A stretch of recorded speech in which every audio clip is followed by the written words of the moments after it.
조선시대의 유교 성리학의 대표자는 율곡 이의와 퇴계 이황이 있죠. 이 중 율곡 이희가 쓴 동후문답이라고 하는 책을 보면 세 부류의 임금과 세 부류의 신하에 대한 언급이 있습니다. 이 중 세 부류의 임금을 잠깐 소개하면, 첫째, 폭군, 포악한 임금이죠. 욕심이 지나쳐 유혹에 빠져 백성의 힘을 빼앗아 충원을 물리치고 자기만 성스러운 채 하다가 스스로 멸망에 이르는 자라고 정의했어요. 두 번째, 혼군, 사리에 어둡고 어리석은 판단을 하는 임금을 혼군이라 불렀는데요. 정치를 잘하려는 뜻은 있지만 총명하지 못해 현명한 자는 외면하고 간사하거나 무능하거나 신뢰할 수 없는 자들을 기용해서 결국 패망하는 군주가 혼군이다 했습니다. 마지막 용군인데요. 이 용자가 어리석고 변변치 못하다 그런 뜻이거든요. 변변치 못한 임금입니다. 용군은 나약하고 과단성이 없어서 구태만을 반복하다가 결국 나라를 망치는 지도자라고 정의했어요. 사랑하는 성도 여러분, 옛말에 인사가 만사다라는 말이 있습니다. 인사, 사람의 일이죠. 만사, 만 가지의 일입니다. 다시 말하면 사람의 일을 어떻게 선택하느냐에 따라서 만 가지 일이 결정된다라는 의미입니다. 사실 모든 일이 진행하는데 그 일이 사람에 따라 결과가 다르게 나타난다는 거예요. 그래서 사람을 어떻게 중용하느냐가 중요하다는 의미로 인사가 만사다라는 뜻을 사용하고 있는데요. 이러한 생각은 비단 우리 동양만의 생각이 아니고 서양에도 있습니다. 미국 그 인사행정에 대한 글을 어느 분이 소개했는데 거기에 이런 표현이 있더라고요. The right person in the right place at the right time이라고 하는 글이에요. 이게 뭐냐면 적절한 시기에 적절한 장소에 적절한 사람이라는 말입니다. 그러니까 때와 장소도 중요하고 거기에 알맞은 인물이 너무 중요하다 그래요. 그래서 제가 영어의 내용을 가지고 인터넷 검색해 보니까 미국의 어느 그 회사가 채용 광고를 냈는데 그 채용 광고의 서두에 이 표현이 나와 있더라고. 그러니까 내가 어떤 사람들을 사용하고자 하느냐에 대한 것도 사람의 이런 마인드가 중요하다라는 것을 소개하고 있어요. 그런데 요즘 우리 사회나 우리 세계나 우리 나라의 상황을 보면 갈수록 경제는 발달하는 것 같은데 어지럽고 힘든 상황이 반복되고 있습니다. 여러분, 예를 들어서 홍수가 와서 미국의 플로리다에 강력한 허리케인과 토네이도가 겹쳐가지고 엄청난 피해를 입었는데 그것은 어떤 면에서 피해의 일부예요. 사실은 이 세상에서 나타나는 피해는 누구 때문에 큰 피해를 얻습니까? 사람 때문에 나타나는 피해. 그렇기 때문에 세상 속에서 특히 건강하지 못한 지도자들이 세워지면 그것으로 인해서 그 나라나 혹은 세계가 고통받는 것을 우리는 지금 보고 있습니다. 때문에 율곡 이희가 말한 세 명의 어떤 군주론이라든지 인간 만사라고 하는 어떤 격언, 이런 것들이 오늘 우리의 삶에 새삼 와닿게 되는 것입니다. 사랑하는 여러분, 그렇다면 우리 국민 다수가 기대하는 참된 지도자를 뽑는다면, 그렇다면 만사가 잘 될 것인가? 이런 질문을 역으로 해보게 돼요. 우리가 정말 인사가 만사인데 좋은 사람을 뽑으면 모든 일이 잘 된다는데 그러면 뽑아보면 정말 행복할까라고 역으로 질문해 보게 된다는 것입니다. 그런데요, 우리가 여러 번 지도자를 바꿔봤지만 어땠습니까? 처음 지도자가 세워질 때와 퇴직할 때 지도자의 모습의 지지율이 똑같질 않아요. 80% 소화제가 약국에 필요가 없을 정도다. 그렇게 환호하던 그 지도자도 끝날 즈음에는 어쩌면 용두사미격으로 흐지부지 되거나 오히려 비난을 받는 모습이 우리 가운데 있었음을 우리는 기억합니다. 한마디로 해 아래에서 어떤 사람을 세우느냐, 그것이 처음에는 대단한 듯 보이지만 그러나 진정한 참되고 위대한 지도자는 없다라는 것입니다. 그렇다면 성경에서 말씀하는 진정 우리가 행복하고 나라가 평안하고 세상이 형통할 수 있는 지도자는 없는 것일까?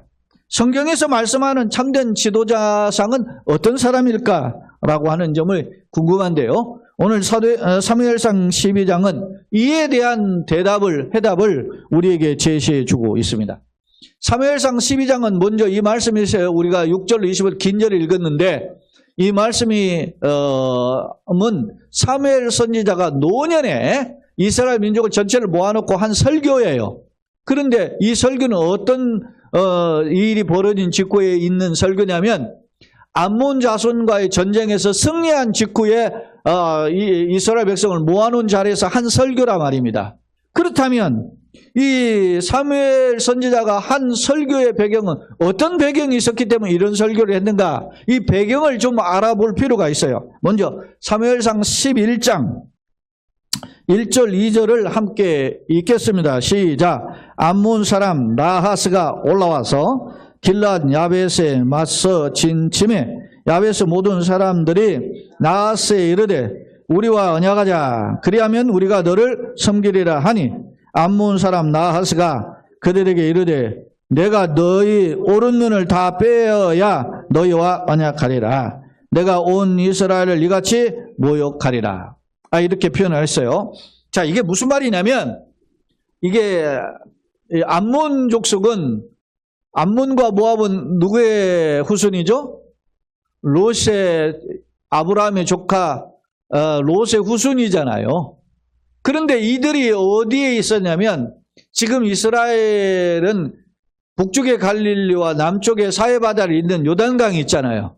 그 요단강을 중심으로 요단 동편을 트랜스 요르단이라고 하고 요단 서편을 지금도 요단 서안 지역이라고 이야기하죠. 근데 이 서안을 흔히 이 팔레스타인이라는 팔레셋 족속이 살았다 해서 팔레스타인 땅이라고 부르고 성경의 통해서는 가나안 땅이라고 불러요.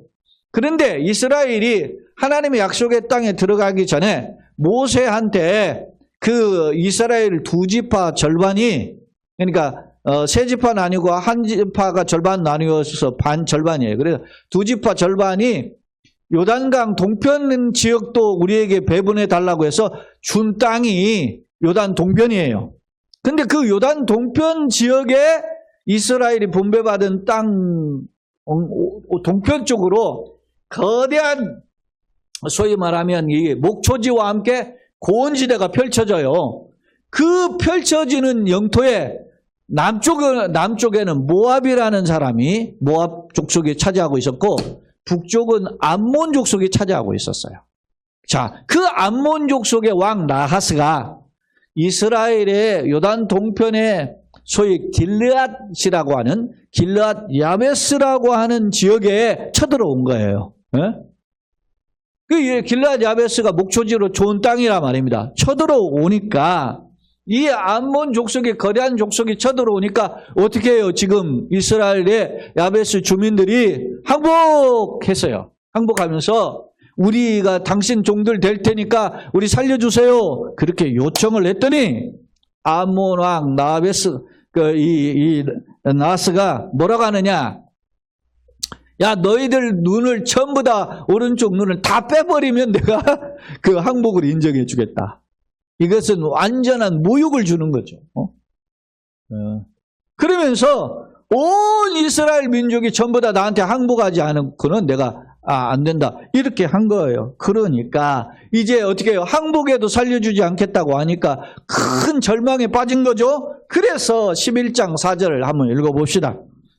이에 전령들이 사울이 이르는 기브아에 이르러 이 말을 백성에게 어떻게 해요? 전하며 모든 백성이 소리를 높여 울더니 우리가 항복을 한다고 해도 살려주지 않는답니다. 어떻게 하면 좋습니까? 하면서 우리가 2절 3절을 정확히 이제 3절을 읽지 않았는데 그 말미를 얻어요. 일주일만 시간을 주세요. 그러니까 일주일 시간 주니까 일주일 시간 주는 동안에 전령을 이스라엘 백성들에게 보내서 우리가 항복해도 우리를 살려주지 않는단다. 그런데 우리뿐만 아니라 이스라엘 전체를 이렇게 짓밟는단다 하고 이 소식을 전하게 됩니다. 그러니까 이스라엘 백성들이 그 소식을 듣고 큰일 났다 하면서 통곡하고 있습니다. 탄식합니다.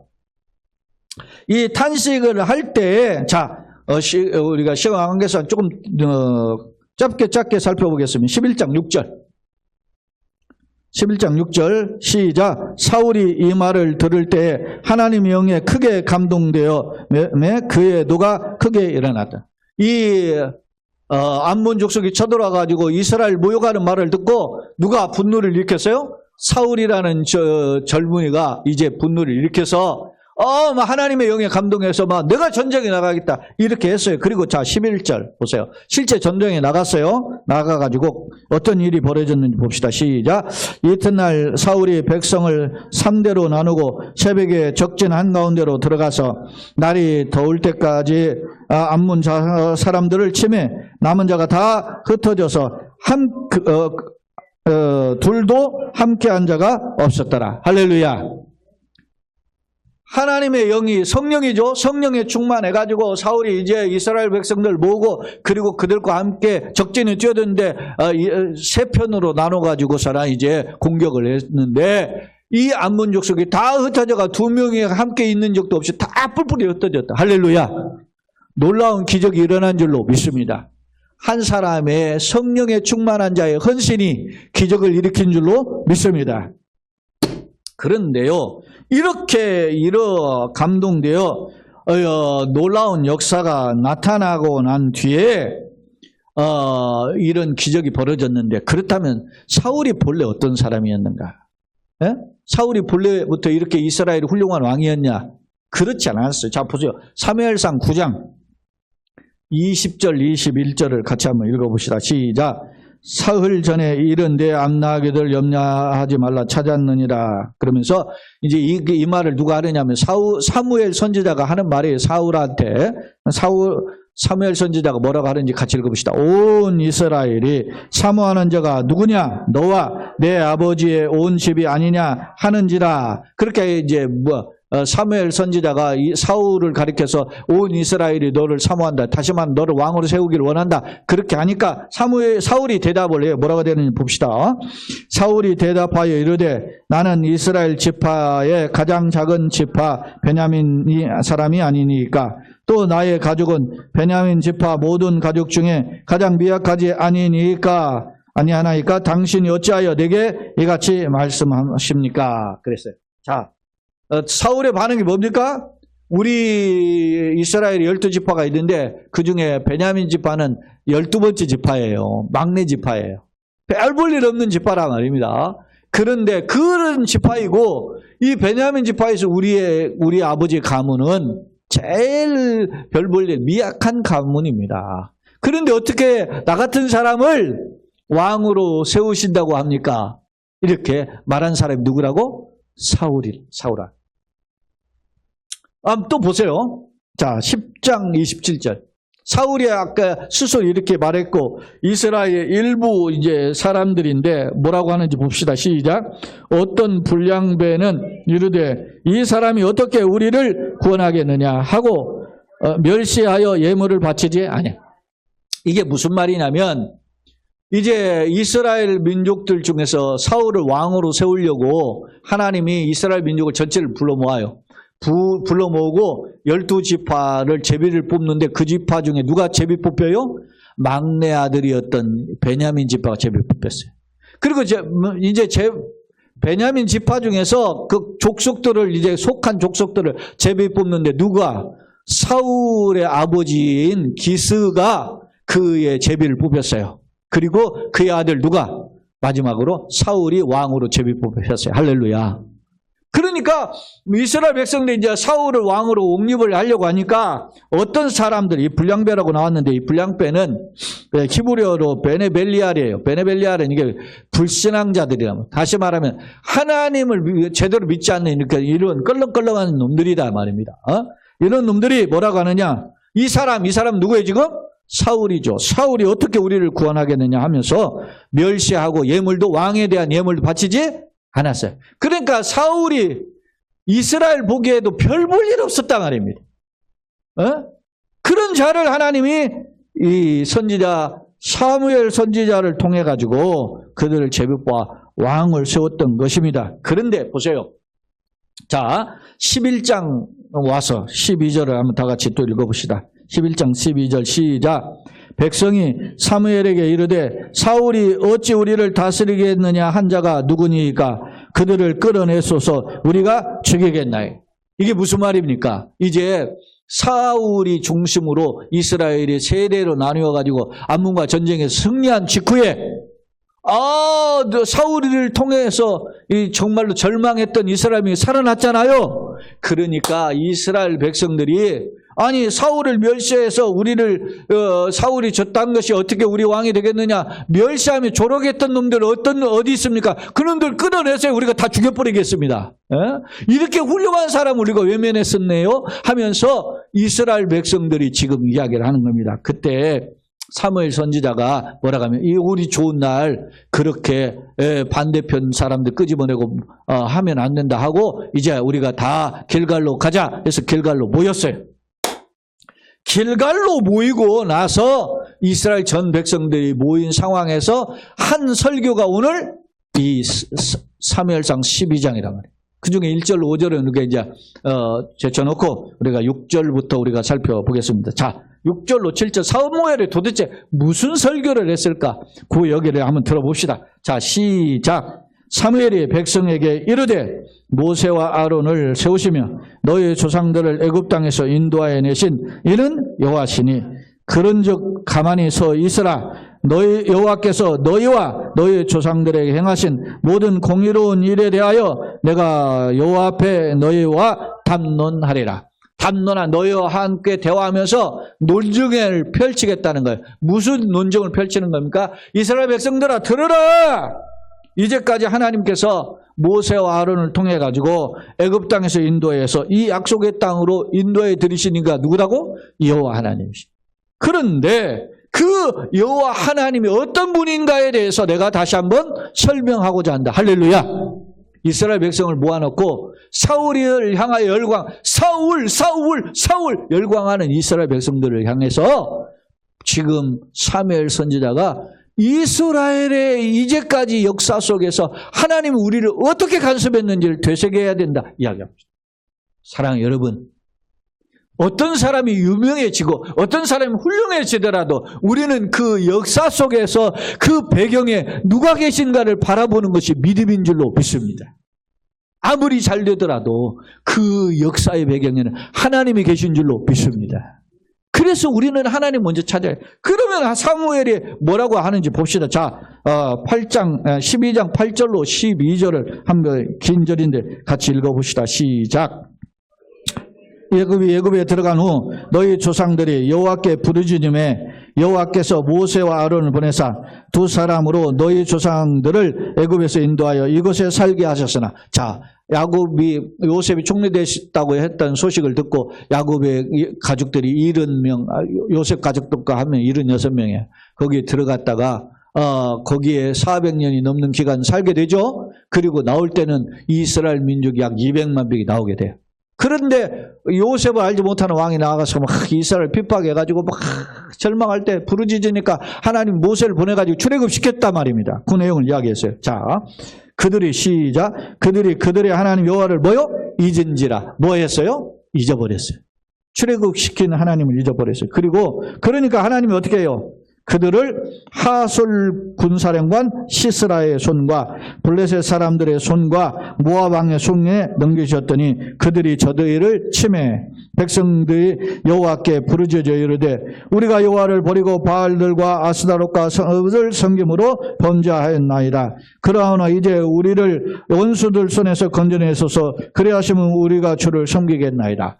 하나님이 약속했던 축복의 땅을 일으켰는데 그걸 교만해서 건방져 다 잃어버리고 우상을 섬기니까 하나님이 누굽니까? 시스라를 또 블레셋을 모압 이런 족속들을 주은 동서남북으로 붙여가지고 이스라엘을 말이죠 공격하게 하니까 아이고 살려주세요 하니까 하나님이 이제 어떻게 자 여호와께서 같이 읽어봅시다. 여호와께서 여룻바알과 베단과 입다와 나 사무엘을 보내사 너희를 너희 사방 원수의 손에서 건져내사 너희에게 안전하게 살게 하시고 이런 절망적인 상황에서 하나님 누굴 보냈어요? 지금 사사들을 보냈다는 거예요. 응?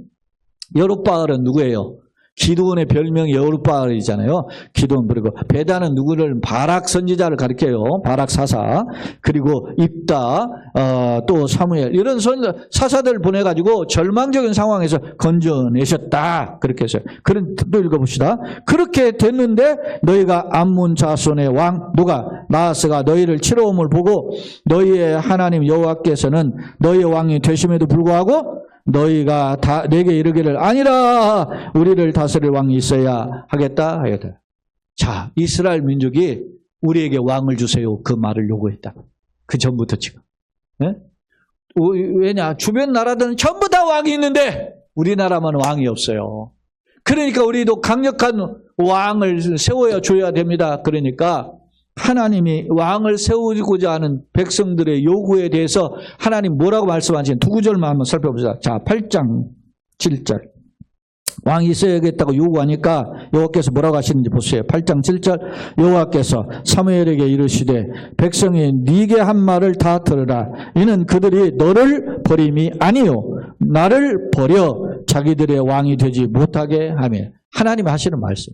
이스라엘 백성이 왕을 요구한 것은 나를 버려 내가 이스라엘 왕인 것을 거부하는 것과 같아. 또 보세요. 사무엘상 10장 19절. 10장 19절에 같이 시작. 너희는 너희를 모든 재난과 고통 중에서 친히 구원하여 내신 누구? 너희의 하나님을 오늘 뭐요? 버리고 이르기를 우리에게 위에 왕을 세우라 하는도다. 이스라엘 백성들이 한 번만 아니고 계속해서 왕을 세워줄 것을 요구했다. 사랑하는 여러분, 앞서 이야기했죠. 율곡이 한 그 동문답에 나오는 새 임금, 인사가 만사라는 이야기, 외국의 격언까지 다 소개했어요. 세상에서는 이런 사람을 잘 세워야 행복하다고 생각해요. 그런데 그런 생각이 누구에게도 있었다는 겁니까? 이스라엘 민족에게도 있었다. 그래서 그 생각에 한번 찾아온 생각을 거부하지 않고 계속해서 요구하니까 하나님이 뭐라고 말씀하십니까? 이스라엘 민족이 왕을 요구한 까닭은 나를 버려 내가 이스라엘의 왕인데 나를 버려 왕을 세우지 않고 다른 인간을 왕으로 세우고자 함이라. 그렇게 하나님은 이 사무엘 선지자를 통해서 이스라엘 백성에게 말씀하셨다는 사실입니다. 사랑하는 성도 여러분, 오늘 지금까지 인도하신 분은 우리 하나님이신 줄로 믿습니까? 내 자신과 내 가정과 우리의 속한 교회가 하나님의 은혜로 걸어온 것을 믿음으로 고백한다면 크게 아멘 합시다. 아멘?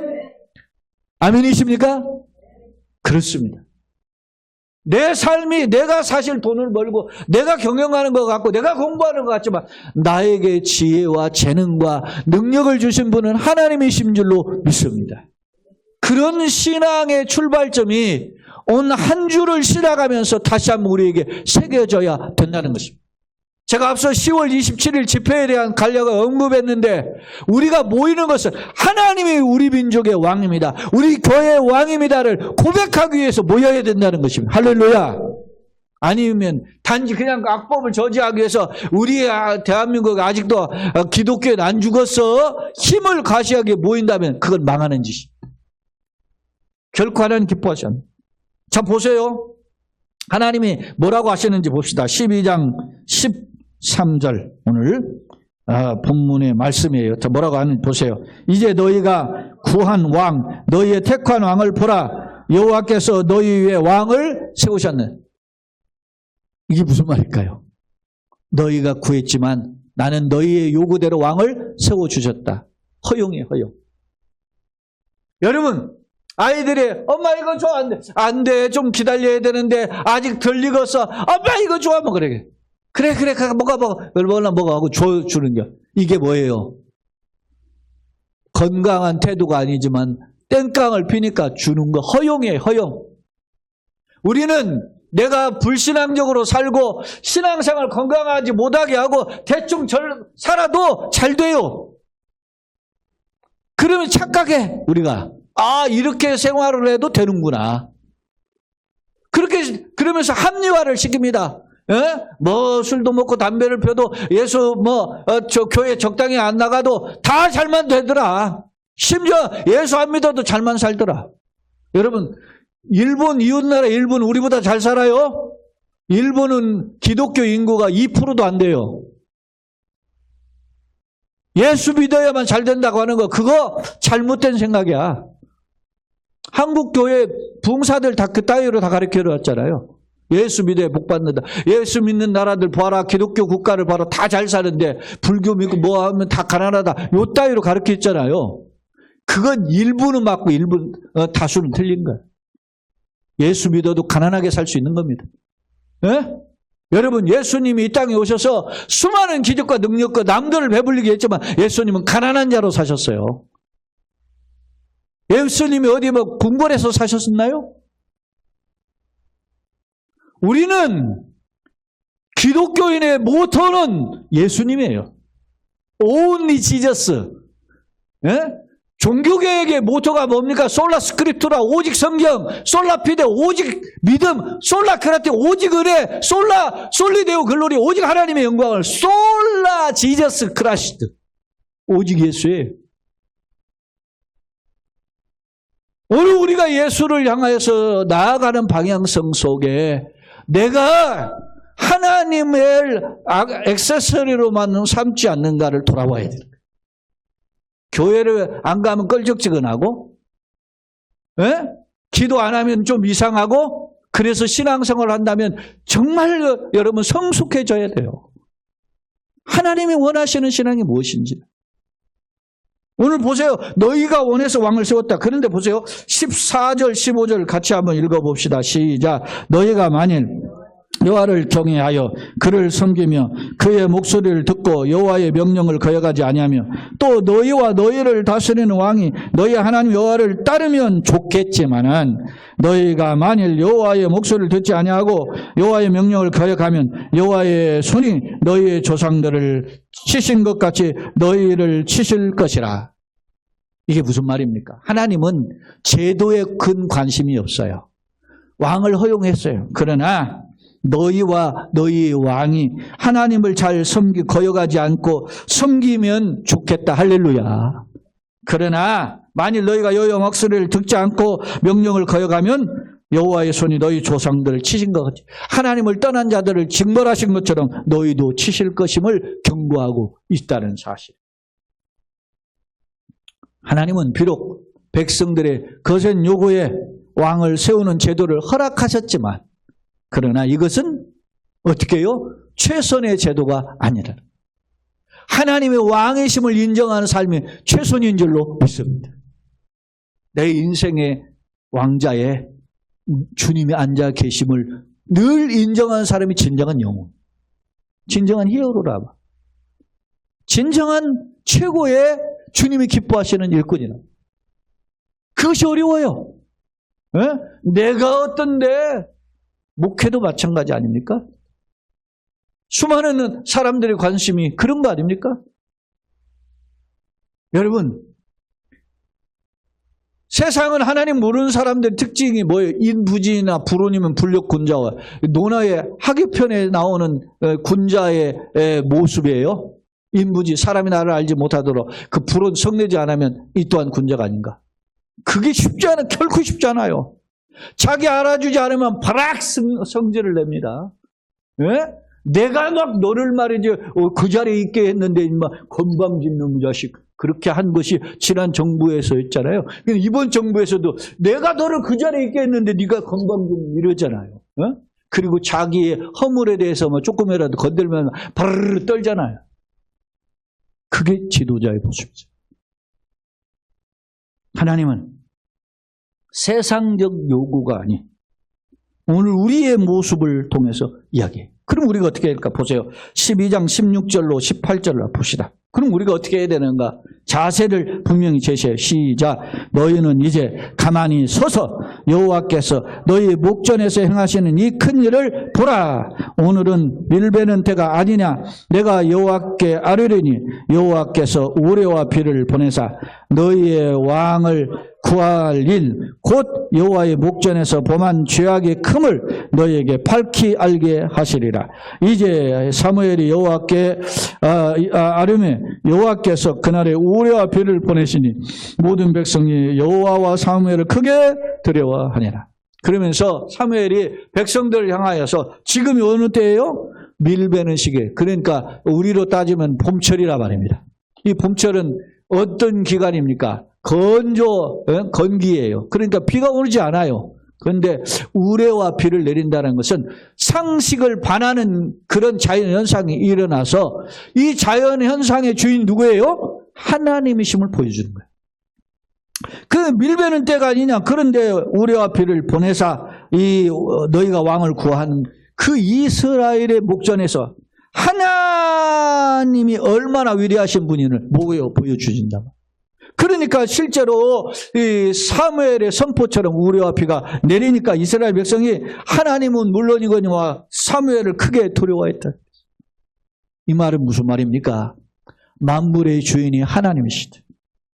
만왕의 주인이 하나시다. 인생의 생사화복의 주인이 하나님이시다. 할렐루야. 이것을 다시 한번 깨닫게 하시는 겁니다. 사무엘은 설교를 통해서 인간의 지도자에 열광하지 말고 인간의 그 지도자 일희일비하지 말고 오직 우리의 진정한 주인은 하나님이시라는 사실에 주목하라. 그런데 교회가 정당을 만들고 거기에 후보자를 내고 그런 미친 짓을 하고 있는 것이고 한국 교회의 유명 목회자들이에요. 그 얼마나 어리석습니까? 그런데 거기에 막 미쳐가지고 막 빠져가지고. 그래서 제가 이런 교회들이 모이는 그 집회들 그걸 별로 좋아하지 않는다는 말이 그런. 하나님을 두려워해야지. 오늘 본문 속에서 우리에게 주시는 교훈이 뭡니까? 이스라엘의 역사를 회고하면서 이스라엘의 생사화복은 주님 손에 달렸다.